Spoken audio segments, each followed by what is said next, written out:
ಅಭ್ಯರ್ಥಿಗಳು option entry ಸ್ಕ್ರೀನನ್ನು ಯಾವ ರೀತಿ ಎಂಟ್ರಿ ಆಗಬೇಕು ಅಂದರೆ, ಮೊದಲು KA ವೆಬ್ಸೈಟ್ನಲ್ಲಿ, ಪ್ರಾಧಿಕಾರದ ವೆಬ್ಸೈಟ್ನಲ್ಲಿ ಅಡ್ಮಿಷನ್ಸ್ ಅಂತ ಇರುತ್ತೆ. ಅಡ್ಮಿಷನ್ಸಲ್ಲಿ UGCET 2025 ಅನ್ನೋದನ್ನು ಸೆಲೆಕ್ಟ್ ಮಾಡ್ಕೊಳ್ಳಿ. ನಂತರ ಅಲ್ಲಿ ಒಂದು ಲಿಂಕ್ ಇರುತ್ತೆ, UGCET 2025 ಆಪ್ಷನ್ ಎಂಟ್ರಿ ಲಿಂಕ್ ಅಂತ. ಅದನ್ನು ಸೆಲೆಕ್ಟ್ ಮಾಡಿದ ತಕ್ಷಣ ನಿಮಗೆ ಈಗ ನೋಡ್ತಾ ಇರತಕ್ಕಂಥ ಸ್ಕ್ರೀನು ನಿಮಗೆ ಇಲ್ಲಿ ಬರುತ್ತೆ. ಸೊ ನಿಮಗೆ ವೆರಿಫಿಕೇಷನ್ ಸ್ಲಿಪ್ಪನ್ನು ಇಟ್ಕೊಂಡಿರಿ. ಆ ವೆರಿಫಿಕೇಷನ್ ಸ್ಲಿಪ್ಪಲ್ಲಿ ನಿಮಗೆ QR ಕೋಡ್ ಇರುತ್ತೆ ಮತ್ತು option entry CET number, application number ಎಲ್ಲ ಕೂಡ ಅಲ್ಲಿ ಇರುತ್ತೆ. ಸೊ ಆ ಲಾಗಿನ್ ಸ್ಕ್ರೀನಲ್ಲಿ ನೀವು ಸ್ಟಾರ್ಟ್ ಸ್ಕ್ಯಾನ್ ಅಂತ ಕೊಟ್ಟಾಗ ಆ QR ಕೋಡನ್ನು ನೀವು ಸ್ಕ್ಯಾನ್ ಮಾಡ್ಕೋಬೇಕು. ಸೊ ಸ್ಟಾರ್ಟ್ ಸ್ಕ್ಯಾನ್ ಕೊಡಿ, QR ಕೋಡನ್ನು ತೋರಿಸಿ, ನಿಮ್ಮ ಮೊಬೈಲ್ ಸಂಖ್ಯೆಗೆ OTP ಬರುತ್ತೆ. ಆ OTPಯನ್ನು ನೀವು ಅಲ್ಲಿ ಎಂಟ್ರಿ ಮಾಡಬೇಕು. QR ಕೋಡು ಎಂಟ್ರಿ ಸ್ಕ್ಯಾನ್ ಮಾಡಲಿಕ್ಕೆ ಆಗಲಿಲ್ಲ ಅಂದರೆ ನೀವು ಆಪ್ಷನ್ ಎಂಟ್ರಿ CET ನಂಬರ್ ಮತ್ತು ಅಪ್ಲಿಕೇಶನ್ ನಂಬರನ್ನು ಎಂಟ್ರಿ ಮಾಡೋದ್ರ ಮೂಲಕ ಆಪ್ಷನ್ ಎಂಟ್ರಿ ಸ್ಕ್ರೀನ್ ಕಾಣುತ್ತೆ. ಇಲ್ಲಿ ಅಲರ್ಟ್ ಮೆಸೇಜ್ ಇದೆ. ಅಲರ್ಟ್ ಮೆಸೇಜಲ್ಲಿ ನೀವು 750 ರೂಪಾಯಿ ಪೇಮೆಂಟ್ ಮಾಡಬೇಕು ಅಂತ ಅದು ಹೇಳ್ತಾ ಇದೆ. ಸೊ ಅಭ್ಯರ್ಥಿಗಳು ಇಲ್ಲಿ ನೋಡ್ಬೋದು, ಕ್ಯಾಂಡಿಡೇಟ್ಸ್ ಆಪ್ಷನ್ ಎಂಟ್ರಿ ಅಂತ ಇದೆ. ಈಗ ಅದು ಎನೇಬಲ್ ಆಗಿಲ್ಲ. ಪೇಮೆ ಆನ್ಲೈನ್ ಅಂತ ಏನಿದೆ ಇದನ್ನು ಸೆಲೆಕ್ಟ್ ಮಾಡಿ ಪೇಮೆಂಟ್ ಮಾಡಿದ ನಂತರ ನಿಮಗೆ ಆಪ್ಷನ್ ಎಂಟ್ರಿ ಪೋರ್ಟಲ್ ಎನೇಬಲ್ ಆಗುತ್ತೆ. ಸೊ ಇಲ್ಲಿ ಫಸ್ಟು ಪೇಮೆಂಟನ್ನು ಮಾಡಬೇಕು. ಪೇಮೆಂಟ್ ಮಾಡಬೇಕಾದ್ರೆ ನಿಮಗೆ ಅಲ್ಲಿ ವಿವಿಧ ರೀತಿಯ ಪೇಮೆಂಟ್ ಗೇಟ್ವೇಗಳಿದೆ. ನಿಮಗೆ ಯಾವುದು ಅನುಕೂಲನೋ ನೀವು ಅದನ್ನು ಆಯ್ಕೆ ಮಾಡ್ಕೋಬೋದು. ಸೊ ಪೇ ಆನ್ಲೈನ್ ಅಂತ ಆಯ್ಕೆ ಮಾಡಿ, ನಂತರ ಇಲ್ಲಿ ನಿಮ್ಮ ಮೊಬೈಲ್ ನಂಬರನ್ನು ಎಂಟ್ರಿ ಮಾಡಿ, ನಂತರ ಇಮೇಲ್ ಅಡ್ರೆಸ್ಸನ್ನು ಎಂಟ್ರಿ ಮಾಡಿ, ಅಲ್ಲಿ ಕಂಟಿನ್ಯೂ ಅಂತ ಕೊಡಿ. ಸೊ ಅಲ್ಲಿ QR ಕೋಡ್ ಸ್ಕ್ಯಾನಿಂಗ್ ಇರುತ್ತೆ. ಸೊ ನೀವು ಪೇಮೆಂಟನ್ನು ಸ್ಕ್ಯಾನ್ ಮಾಡೋದ್ರ ಮೂಲಕ ಮಾಡಬೇಕು.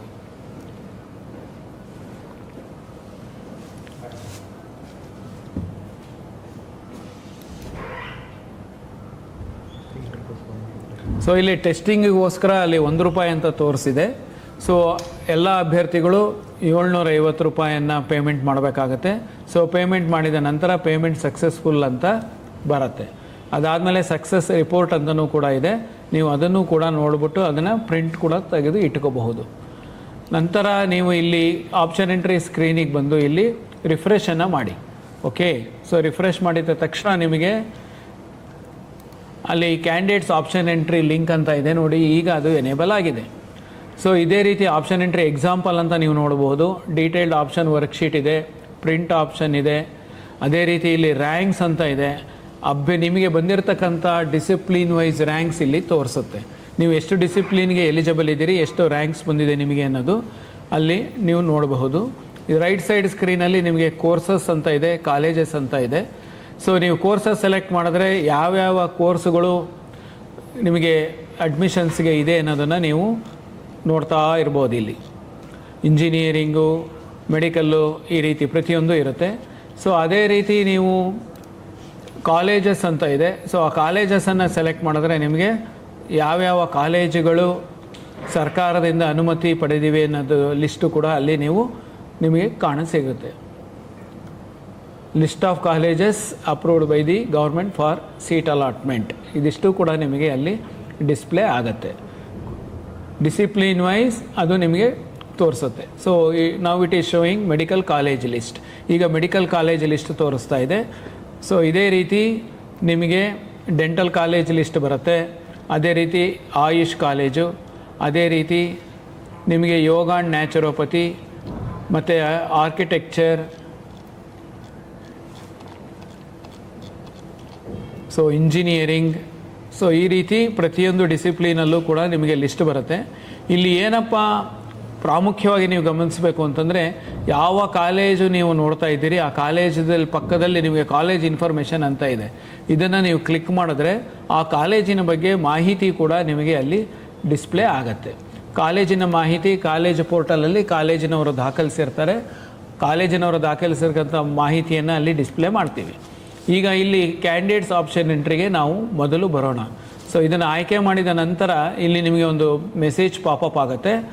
I am aware that the options entered by me for the first round will continue as it is for all the subsequent rounds of online seat allotment. ಈ ಥರ ಇದೆ ಅಲ್ಲಿ ಅಂತಂದರೆ ನಾವು ಮೊದಲನೇ ಸುತ್ತಿಗೆ ಏನು ಆಪ್ಷನ್ಸನ್ನು ಎಂಟ್ರಿ ಮಾಡ್ತೀವಿ ಅದು ಎಲ್ಲ ಸುತ್ತುಗಳಿಗೂ ಕೂಡ ಇರುತ್ತೆ. ಹೊಸದಾಗಿ ಆಪ್ಷನ್ ಎಂಟ್ರಿ ಮಾಡಲಿಕ್ಕೆ ಅವಕಾಶ ಇಲ್ಲ ಅನ್ನತಕ್ಕಂಥ ಒಂದು ಮೆಸೇಜನ್ನು ಅಲ್ಲಿ ತೋರಿಸುತ್ತೆ. ನೀವು ಅದನ್ನು ಅಗ್ರಿ ಅಂತ ಸೆಲೆಕ್ಟ್ ಮಾಡ್ಕೋಬೇಕು. ಇದಾದ ಮೇಲೆ ನಿಮಗೆ ಡಿಸಿಪ್ಲಿನ್ ಸೆಲೆಕ್ಟ್ ಮಾಡ್ಕೋಬೇಕಾಗತ್ತೆ ನೀವು. ಅಂತಂದರೆ ನಿಮಗೆ ಮೆಡಿಕಲ್, ಡೆಂಟಲ್, ಆಯುಷ್, ಯೋಗ, ನ್ಯಾಚುರೋಪತಿ, ಆರ್ಕಿಟೆಕ್ಚರ್, ಇಂಜಿನಿಯರಿಂಗ್ ಈ ರೀತಿ. ಸೊ ನಿಮ್ಮ ಮೊದಲನೇ ಆಯ್ಕೆ ಯಾವುದು? ನೀವು ಈಗಾಗಲೇ ಏನು ಲಿಸ್ಟ್ ಮಾಡಿದ್ದೀರಿ ಅದರಲ್ಲಿ ಮೊದಲನೇದು ಯಾವುದು? ಉದಾಹರಣೆಗೆ ಮೆಡಿಕಲ್ ನೀವು ಮೊದಲು ಆಯ್ಕೆ ಮಾಡ್ಕೊಂಡಿದ್ದರೆ ಅಲ್ಲಿ ಮೆಡಿಕಲ್ ಅಂತ ತಗೊಳ್ಳಿ. ಇದಾದಮೇಲೆ ಸೆಲೆಕ್ಟ್ ಸ್ಟ್ರೀಮ್ ಅಂತ ಇದೆ, ಕೋರ್ಸ್ ಅಥವಾ ಕಾಲೇಜ್ ಅಂತ. ಸೊ ಕೋರ್ಸ್ ಸೆಲೆಕ್ಟ್ ಮಾಡಿದ್ರೆ ನಿಮಗೆ ಇಲ್ಲಿ ಸೆಲೆಕ್ಟ್ ಕೋರ್ಸಲ್ಲಿ ಮೆಡಿಕಲ್ ಕಾಲೇಜಲ್ಲಿ ಏನೇನಿದೆ ಅಂತಂದರೆ MBBS government, MBBS NRI, MBBS others, MBBS private ಅಂತ. ಸೊ ಅದೇ ರೀತಿ ನೀವು ಕಾಲೇಜ್ ಸೆಲೆಕ್ಟ್ ಮಾಡಿದ್ರೆ ಲಿಸ್ಟ್ ಆಫ್ ಕಾಲೇಜಸ್ ಅಲ್ಲಿ ಬರುತ್ತೆ. So Bangalore medical college, Ambedkar medical college, Kempegowda medical college, medical sciences, MS Ramaiah, ಈ ರೀತಿ ಎಷ್ಟು ಕಾಲೇಜುಗಳಿದೆ, ಎಷ್ಟು ಅಪ್ರೂವ್ ಇದೆ ಅಷ್ಟೂ ಕೂಡ ಅಲ್ಲಿ ಡಿಸ್ಪ್ಲೇ ಆಗ್ತಾ ಇರುತ್ತೆ. ಸೊ ಮೊದಲು ನಿಮಗೆ ಕೋರ್ಸನ್ನು ನೀವು ಸೆಲೆಕ್ಟ್ ಮಾಡ್ಕೋತೀರಾ. ಕೋರ್ಸನ್ನು ಸೆಲೆಕ್ಟ್ ಮಾಡಿ ನೀವು MBBS ಗೌರ್ಮೆಂಟ್ ಅಂತ ಸೆಲೆಕ್ಟ್ ಮಾಡಿ. ಸೊ MBBS ಗೌರ್ಮೆಂಟ್ ಅಂತ ನೀವು ಸೆಲೆಕ್ಟ್ ಮಾಡಿದ್ರೆ ನಿಮಗೆ ಅಲ್ಲಿ ಎಷ್ಟು ಗೌರ್ಮೆಂಟ್ ಶೇರ್ ಆಫ್ ಸೀಟ್ಸ್ ಯಾವ್ಯಾವ ಕಾಲೇಜಲ್ಲಿದೆ, ಅದರ ಕಾಲೇಜು ಮತ್ತು ಫೀಸ್ ಏನು ಅದು ಕೂಡ ಅಲ್ಲಿ ಡಿಸ್ಪ್ಲೇ ಆಗುತ್ತೆ. ಈಗ ESI ಮೆಡಿಕಲ್ ಕಾಲೇಜಲ್ಲಿ 1,10,100 ಅಂತ ಫೀಸ್ ಇದೆ. ಅದೇ ರೀತಿ Gulbarga institute of medical science 6,500 ಇದೆ. ಸೊ ಅದೇ ರೀತಿ ನೀವು ಪ್ರೈವೇಟ್ ಕಾಲೇಜಲ್ಲಿ ಗೌರ್ಮೆಂಟ್ ಸೀಟ್ ಅಂತಂದರೆ 1,54,321 ಫೀಸ್ ಅಂತ ಇರುತ್ತೆ. ಈ ರೀತಿ ಕಾಲೇಜು ಮತ್ತು ಫೀಸು ಎರಡೂ ಕೂಡ ಅಲ್ಲಿ ಡಿಸ್ಪ್ಲೇ ಆಗಿರುತ್ತೆ. ಸೊ ಈಗ ನೀವು ಲಿಸ್ಟಲ್ಲಿ ನಿಮ್ಮದು ಮೊದಲನೇ ಆಪ್ಷನ್ ಏನಿದೆ, ಫಾರ್ ಎಕ್ಸಾಂಪಲ್ ನೀವು ಬ್ಯಾಂಗ್ಳೂರು ಮೆಡಿಕಲ್ ಕಾಲೇಜ್ ಅಂತ ನಿಮ್ಮ ಮೊದಲನೇ ಆಪ್ಷನ್ ಇದ್ದರೆ ಅಲ್ಲಿ 1 ಅಂತ ಟೈಪ್ ಮಾಡಬೇಕು. Next Mysuru medical college second ಅಂತ ನೀವು ಸೆಲೆಕ್ಟ್ ಮಾಡಿದರೆ ಅಲ್ಲಿ 2 ಅಂತ ಟೈಪ್ ಮಾಡಿ. ಸೊ ಇದೇ ರೀತಿ ಮಂಡ್ಯ 3 ಇದ್ದರೆ ಮಂಡ್ಯ 3 ಮಾಡ್ಕೊಳ್ಳಿ. ನಿಮಗೆ ನೆಕ್ಸ್ಟ್ ಯಾವ್ದು ಬೇಕು, ಶಿವಮೊಗ್ಗ ಬೇಕು, ಸೊ ಅಲ್ಲಿ 4 ಅಂತ ಟೈಪ್ ಮಾಡಿ. ಈ ರೀತಿ ನಿಮಗೆ ಯಾವ್ಯಾವ ಕಾಲೇಜುಗಳು ನೀವು ಯಾವ ಆರ್ಡ್ರಲ್ಲಿ ಹಾಕ್ಕೊಂಡಿರ್ತೀರಿ ಅಷ್ಟು ಕಾಲೇಜುಗಳನ್ನ ಮುಂದೆ ಭಾಗದಲ್ಲಿ ಇರ್ತಕ್ಕಂಥ ಬಾಕ್ಸಲ್ಲಿ ನೀವು ನಂಬರ್ಸನ್ನು ಎಂಟ್ರಿ ಮಾಡ್ತಾ ಹೋಗಬೇಕು. ನೀವು ಕಾಲೇಜ್ ಹೆಸರನ್ನು ಟೈಪ್ ಮಾಡ್ತಾ ಅವಶ್ಯಕತೆ ಇಲ್ಲ, ಅಥವಾ ಯಾವ ಕೋರ್ಸು ಅನ್ನೋದನ್ನು ಟೈಪ್ ಮಾಡ್ತಕ್ಕಂಥ ಅವಶ್ಯಕತೆ ಇರೋದಿಲ್ಲ. ಬರೀ ನಂಬರನ್ನು ನೀವು ಎಂಟ್ರಿ ಮಾಡ್ತಾ ಹೋಗಬೇಕು.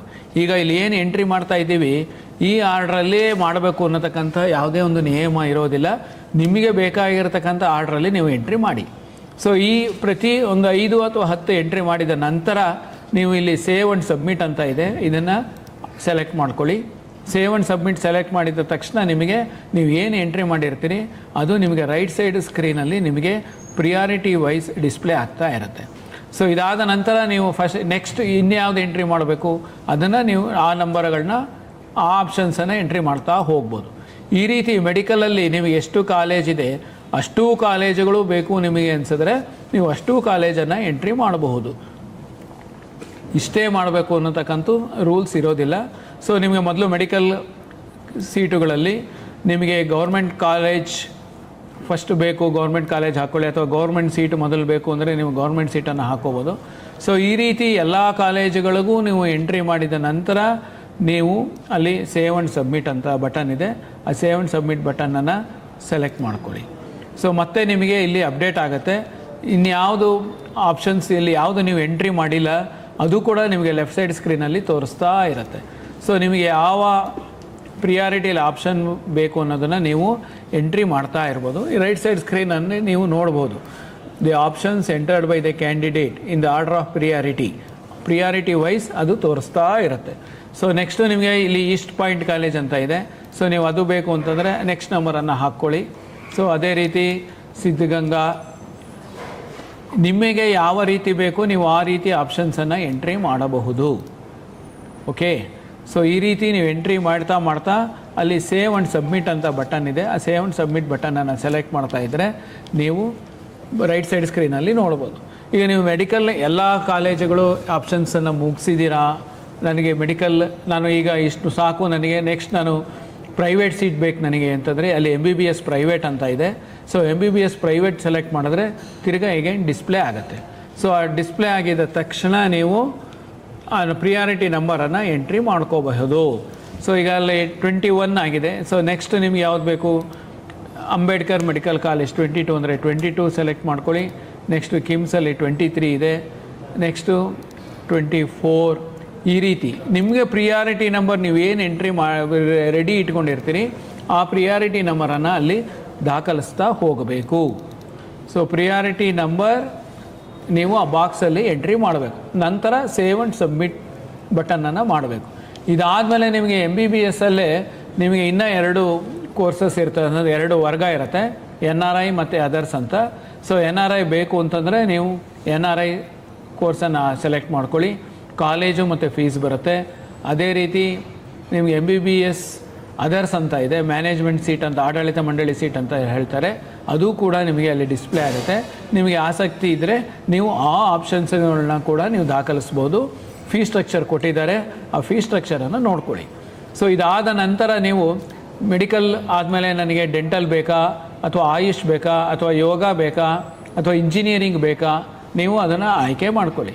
ಸೊ ನೆಕ್ಸ್ಟ್ ಡಿಸಿಪ್ಲಿನ್ ನಿಮ್ಗೆ ಇಂಜಿನಿಯರಿಂಗ್ ಬೇಕು ಅಂತಂದರೆ ಇದಾದಮೇಲೆ ನೀವು ಇಂಜಿನಿಯರಿಂಗನ್ನು ಕಂಟಿನ್ಯೂ ಮಾಡ್ಬೋದು. ಇಲ್ಲೂ ಕೂಡ ಕೋರ್ಸನ್ನು ಸೆಲೆಕ್ಟ್ ಮಾಡ್ಕೋಬೋದು, ಕಾಲೇಜನ್ನು ಕೂಡ ನೀವು ಸೆಲೆಕ್ಟ್ ಮಾಡ್ಕೋಬಹುದು. ಸೊ ಯಾವ ಕಾಲೇಜ್ ಬೇಕು ಅನ್ನೋದು ಅಲ್ಲಿ ಬರುತ್ತೆ. ಆ ಕಾಲೇಜನ್ನು ನೀವು ಸೆಲೆಕ್ಟ್ ಮಾಡಿದಾಗ ಆ ಕಾಲೇಜಲ್ಲಿ ಏನು ಕೋರ್ಸ್ಗಳಿದೆ ಅನ್ನೋದು ನಿಮಗೆ ಇಲ್ಲಿ ಬರುತ್ತೆ. ಈಗ university Visvesvaraya UVCE Bangalore select ಮಾಡಿದ್ದೀರಾ, ಇದರಲ್ಲಿ ನಿಮಗೆ ಆರ್ಟಿಫಿಷಿಯಲ್ ಇಂಟೆಲಿಜೆನ್ಸ್ ಇದೆ, civil engineering, computer science engineering, electrical, electronics and communication, ಈ ರೀತಿ ಆ ಕಾಲೇಜಲ್ಲಿ ಇರತಕ್ಕಂಥ ಕೋರ್ಸ್ಗಳು ಡಿಸ್ಪ್ಲೇ ಆಗುತ್ತೆ. ಸೊ ನಿಮಗೆ ಯಾವ ಕೋರ್ಸ್ ಬೇಕು ಅನ್ನೋದನ್ನು ನೀವು ಆಯ್ಕೆ ಮಾಡಿರ್ತೀರಿ. ಸೊ ನೆಕ್ಸ್ಟ್ ಪ್ರಿಯಾರಿಟಿ ನಂಬರನ್ನು ನೀವು ಅಲ್ಲಿ ಎಂಟ್ರಿ ಮಾಡಬೇಕು. ಫಾರ್ ಎಕ್ಸಾಂಪಲ್ ನಿಮಗೆ ಕಂಪ್ಯೂಟರ್ ಸೈನ್ಸ್ UVCE ಅಂತಂದರೆ ನೆಕ್ಸ್ಟ್ ನಂಬರ್ ಈಸ್ 29. ಸೊ ಈ ನೆಕ್ಸ್ಟ್ ಈಸ್ ಎಲೆಕ್ಟ್ರಾನಿಕ್ಸ್ 30. ಸೊ ಇವೆರಡೇ ಸಾಕು ನನಗೆ, ಇಲ್ಲ ನಾನು ಇನ್ನೂ ಒಂದು ಬೇರೆ ಕಾಲೇಜಲ್ಲಿ ಎಗೈನ್ ನಾನು ಕಂಪ್ಯೂಟರ್ ಸೈನ್ಸೇ ತೊಗೋತೀನಿ ಅಂತಂದರೆ ನಿಮ್ಗೆ ಯಾವ ಕಾಲೇಜ್ ಬೇಕು ಆ ಕಾಲೇಜನ್ನು ಸೆಲೆಕ್ಟ್ ಮಾಡ್ಕೊಳ್ಳಿ. ಸೊ BMS ಕಾಲೇಜ್, ಪ್ರತಿಯೊಂದು ಕಾಲೇಜು ಇರುತ್ತೆ ನೋಡಿ, Ambedkar, RV, Ramaiah, order by college code ಇರುತ್ತೆ. ನಿಮಗೆ ಯಾವ ಆರ್ಡ್ರಲ್ಲಿ ಬೇಕು ಆ ಕಾಲೇಜನ್ನು ನೀವು ಸೆಲೆಕ್ಟ್ ಮಾಡ್ಕೋಬಹುದು. ಸೊ ಆ ಕಾಲೇಜನ್ನು ಸೆಲೆಕ್ಟ್ ಮಾಡಿದ ತಕ್ಷಣ ನಿಮಗೆ ಅಲ್ಲಿ ಇರ್ತಕ್ಕಂಥ ಕೋರ್ಸ್ಗಳು ಡಿಸ್ಪ್ಲೇ ಆಗುತ್ತೆ. ನೀವು ಆ ಕೋರ್ಸ್ ಮುಂದೆ ನಿಮಗೆ ಯಾವುದು ಬೇಕು ಆ ಪ್ರಿಯಾರಿಟಿ ನಂಬರನ್ನು ನೀವು ಎಂಟ್ರಿ ಮಾಡಿ. ಪ್ರಿಯಾರಿಟಿ ನಂಬರ್ ಎಂಟ್ರಿ ಮಾಡಿ ನಂತರ ಸೇವ್ ಆ್ಯಂಡ್ ಸಬ್ಮಿಟ್ ಬಟನನ್ನು ನೀವು ಆಯ್ಕೆ ಮಾಡ್ಕೋಬೇಕು. ಸೊ ಇದಾದ ನಂತರ ನಿಮಗೆ ಈ ಪ್ರಿಯಾರಿಟಿ ನಂಬರ್ ವೈಸ್ ಏನಿದೆ ಅದು ಈಗಾಗಲೇ ಹೇಳಿದ್ದೀನಿ, ಅದೇ ರೀತಿ ನಿಮಗೆ ಅಲ್ಲಿ ಡಿಸ್ಪ್ಲೇ ಆಗ್ತಾ ಇರುತ್ತೆ. ಸೊ ನೆಕ್ಸ್ಟ್ ನಿಮಗೆ ಇಂಜಿನಿಯರಿಂಗು ನಾನು ಒಂದು 100 ಕಾಲೇಜ್ ಮಾಡಿದ್ದೀನಿ ಅಥವಾ ಒಂದು 10 ಕಾಲೇಜ್ ಮಾಡಿದ್ದೀನಿ. ಸೊ ನಂದು ನೆಕ್ಸ್ಟು ಅಕಸ್ಮಾತ್ ನನಗೆ ಇಂಜಿನಿಯರಿಂಗು ಸಿಕ್ಕಲಿಲ್ಲ, ಮೆಡಿಕಲ್ಲು ಸಿಕ್ಕಲಿಲ್ಲ, ನೆಕ್ಸ್ಟ್ ಆಪ್ಷನ್ ಅಂದೇನು, ಡೆಂಟಲ್ ಮಾಡ್ತೀನಾ, ಆಯುಷ್ ಮಾಡ್ತೀನಾ ಅಥವಾ ನ್ಯಾಚುರೋಪತಿ ಮಾಡ್ತೀನಾ, I am interested in agriculture, food science, nursing, veterinary. So ಈ ರೀತಿ ನೀವು ಆಯ್ಕೆ ಮಾಡ್ಕೋಬೋದು. ಸೊ ವೆಟ್ರನರಿ ಕೋರ್ಸ್ಗಳನ್ನ ಕಾಲೇಜನ್ನು ನೀವು ಆಯ್ಕೆ ಮಾಡಿದರೆ ಅಲ್ಲಿ ನಿಮಗೆ ಅದು ಡಿಸ್ಪ್ಲೇ ಆಗುತ್ತೆ.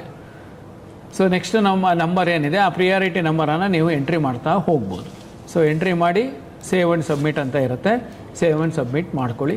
ದೆನ್ ಮತ್ತೆ ನೀವು ಬೇರೆ ಎಂಟ್ರಿ ಮಾಡ್ಕೋಬೇಕು ಅಂತಂದರೆ ನಿಮಗೆ ಯಾವುದು ಇಷ್ಟ ಇದೆ. ಈಗ ಇಲ್ಲಿ ವೆಟ್ರನರಿ ಸೆಲೆಕ್ಟ್ ಮಾಡಿದ್ದೀನಿ. ಸೊ ವೆಟ್ರನರಿ ಕಾಲೇಜುಗಳು ಬರ್ತಾ ಇದೆ. ಆ ವೆಟ್ರನರಿ ಕಾಲೇಜಿನ ಮುಂದೆ ನಿಮಗೆ ಯಾವುದು ಬೇಕು ಆ ನಂಬರನ್ನು ಎಂಟ್ರಿ ಮಾಡ್ತಾ ಹೋಗಿ. ಸೊ ಇಷ್ಟೇ ಮಾಡಬೇಕು, ಇಷ್ಟೇ ಆರ್ಡ್ರಲ್ಲಿ ಇರಬೇಕು ಅನ್ನತಕ್ಕಂಥ ಏನೂ ಇಲ್ಲ. ಈಗ ನಾನು ನಿಮಗೆ ತೋರಿಸ್ತಾ ಇರ್ತಕ್ಕಂಥದ್ದು ಬರೀ ನಂಬರ್ಸ್ ಅಷ್ಟೇ. ಯಾವ ರೀತಿ ನಂಬರ್ಸನ್ನು ನೀವು ಎಂಟ್ರಿ ಮಾಡಬೇಕು ಅನ್ನೋದನ್ನು ಮಾತ್ರ ಇಲ್ಲಿ ನೀವು ನೋಡ್ತಾ ಇದ್ದೀರಿ. ಸೊ ಎಂಟ್ರಿ ಮಾಡಿದ ಮೇಲೆ ನೀವು ಸೇವ್ ಆ್ಯಂಡ್ ಸಬ್ಮಿಟ್ ಮಾಡಿ. ಸೇವ್ ಆ್ಯಂಡ್ ಸಬ್ಮಿಟ್ ಮಾಡಿದ ಮೇಲೆ ನಿಮಗೆ ರೈಟ್ ಸೈಡ್ ಸ್ಕ್ರೀನಲ್ಲಿ ಬರುತ್ತೆ. ಸೊ ಈ ರೀತಿ ನೀವು ಒಂದು 200 ಆಪ್ಷನ್ ಸೆಲೆಕ್ಟ್ ಮಾಡಿದರೆ ಆ 200 ಒಂದು 3-4 ಡಿಸಿಪ್ಲಿನ್ ಸೇರಿ ಇದ್ದರೆ ಅಷ್ಟು ಡಿಸಿಪ್ಲಿನ್ದು 200 ಆಪ್ಷನ್ಸನ್ನು ಎಂಟ್ರಿ ಮಾಡಿ ಪ್ರತಿ 5 ಅಥವಾ 10 ಆಪ್ಷನ್ಸ್ಗೆ ಸೇವ್ ಆ್ಯಂಡ್ ಸಬ್ಮಿಟ್ ಬಟನನ್ನು ಯೂಸ್ ಮಾಡಿ. ಎಲ್ಲ ಮುಗಿದ ನಂತರ ನಿಮಗೆ ಇಲ್ಲಿ ಡೌನ್ಲೋಡ್ ಆಪ್ಷನ್ ಎಂಟ್ರಿ ರಿಪೋರ್ಟ್ ಅಂತ ಕಾಣ್ತಾ ಇದೆ ಮತ್ತು ಅಪ್ಡೇಟ್ ಅಂತ ಕಾಣ್ತಾ ಇದೆ.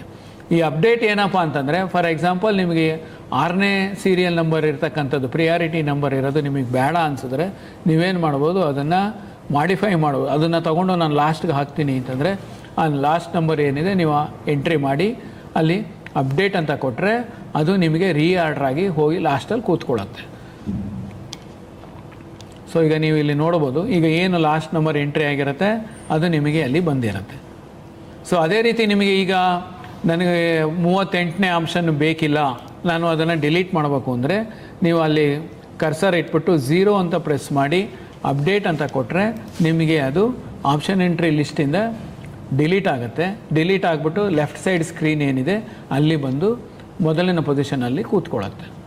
ಸೊ ಈಗ ನೆಕ್ಸ್ಟು ನಿಮಗೆ ಡೌನ್ಲೋಡ್ ಆಪ್ಷನ್ ಎಂಟ್ರಿ ರಿಪೋರ್ಟ್ ಅಂತ ಇದೆ. ಇದನ್ನು ಸೆಲೆಕ್ಟ್ ಮಾಡಿದಾಗ ನೀವು ಎಷ್ಟು ಕಾಲೇಜ್ ಎಂಟ್ರಿ ಮಾಡಿದ್ದೀರಾ, ಯಾವ ಆರ್ಡ್ರಲ್ಲಿ ಮಾಡಿದ್ದೀರಾ, ಯಾವ ಟೈಮಲ್ಲಿ ಮಾಡಿದ್ದೀರಾ ಅನ್ನೋದನ್ನು ನಿಮಗೆ ಲಿಸ್ಟು ಇಲ್ಲಿ ಡಿಸ್ಪ್ಲೇ ಆಗುತ್ತೆ. ಇದಾದಮೇಲೆ ನೀವು ಇಲ್ಲಿ ಲಾಸ್ಟಲ್ಲಿ ನೋಡ್ಬೋದು ನೀವು ಯಾವ್ಯಾವ ಪ್ರಿಯಾರಿಟಿ ನಂಬರ್ ಎಂಟ್ರಿ ಮಾಡಿಲ್ಲ. ಸೊ ಈ ಪ್ರಿಯಾರಿಟಿ ನಂಬರ್ಗಳು ಈ ಲಿಸ್ಟ್ನಲ್ಲಿ ಇಲ್ಲ ಅನ್ನೋದು ಕೂಡ ನಿಮಗೆ ಅಲ್ಲಿ ತೋರಿಸ್ತಾ ಇದೆ. ಸೊ ಇದು ಆಪ್ಷನ್ ಎಂಟ್ರಿ ಪ್ರಿಂಟೌಟ್. ಇದನ್ನು ನೀವು ಆಪ್ಷನ್ ಎಂಟ್ರಿ ಪ್ರಿಂಟೌಟನ್ನು ತೊಗೊಂಡು ಮತ್ತೊಮ್ಮೆ ಪರಿಶೀಲಿಸಿ ಇದರಲ್ಲಿ ಏನಾದ್ರು ಮತ್ತೆ ನೀವು ಮಾಡಿಫೈ ಮಾಡಬೇಕು ಅಂತಂದರೆ ಈ ಸ್ಕ್ರೀನಿಗೆ ಬಂದು ನೀವು ಮಾಡಿಫೈ ಯಾವ ಆಪ್ಷನ್ಸ್ ಇದೆ, ಯಾವ ಕಾಲೇಜ್ ಬೇಕು ಅನ್ನೋದನ್ನು ಸೆಲೆಕ್ಟ್ ಮಾಡಿ ನೀವು ಆಪ್ಷನ್ಸನ್ನು ಮಾಡಿಫೈ ಮಾಡ್ಕೋಬೋದು, ಡಿಲೀಟ್ ಮಾಡ್ಬೋದು, ಆರ್ಡರ್ ಮಾಡ್ಬೋದು. ಈ ರೀತಿ ವರ್ಕನ್ನು ನೀವು ಎಷ್ಟು ಸಲ ಬೇಕಾದರೂ ಮಾಡ್ಬೋದು. ಶೆಡ್ಯೂಲ್ ಡೇಟ್ಸ್ ಏನಿದೆ ಆ ಡೇಟಿನ ಒಳಗಾಗಿ ಅಂತಂದರೆ ನಿಗದಿತ ದಿನಾಂಕದ ಒಳಗಾಗಿ ಎಷ್ಟು ಸಲ ಬೇಕಾದ್ರೂ ನೀವು ಲಾಗಿನ್ ಆದ ನಂತರ ನೀವು ಆಪ್ಷನ್ಸ್ ಎಂಟ್ರಿ ಪೋರ್ಟಲನ್ನು ನೋಡಿ ಪರಿಶೀಲಿಸ್ಕೊಂಡು ನೀವು ಆಪ್ಷನ್ಸನ್ನು ಮಾಡಿಫೈ ಮಾಡ್ಕೊಳ್ಳಿ, ಎಂಟ್ರಿ ಮಾಡ್ಕೊಳ್ಳಿ. ಇದಕ್ಕೆ ಆಪ್ಷನ್ ಎಂಟ್ರಿ ಅಂತ ನಿಮಗೆ ಕರೀತಾರೆ. ಸೊ ಈ ಆಪ್ಷನ್ ಎಂಟ್ರಿ ಮಾಡೋದಕ್ಕಿಂತ ಮುಂಚೆ ಈಗಾಗಲೇ ಹೇಳಿದ ಹಾಗೆ ಒಂದು ಲಿಸ್ಟ್ ಆಫ್ ಕಾಲೇಜಸನ್ನು ಮಾಡ್ಕೊಳ್ಳಿ, ಕೋರ್ಸನ್ನು ಮಾಡ್ಕೊಳ್ಳಿ. ಇದಾದಮೇಲೆ ನೀವು ಆ ಲಿಸ್ಟನ್ನು just transfer into that particular college and the courses. So ಇದಾದಮೇಲೆ ನಿಮಗೆ ಅಲ್ಲಿ ಲಾಗೌಟ್ ಬಟನ್ ಅಂತ ಇದೆ. ಆ ಲಾಗೌಟ್ ಬಟನನ್ನು ನೀವು ಸೆಲೆಕ್ಟ್ ಮಾಡಿದ್ರೆ ಲಾಗೌಟ್ ಆಗುತ್ತೆ. ಇದನ್ನು ಆಪ್ಷನ್ ಎಂಟ್ರಿ ಅಂತ ಕರೀತಾರೆ.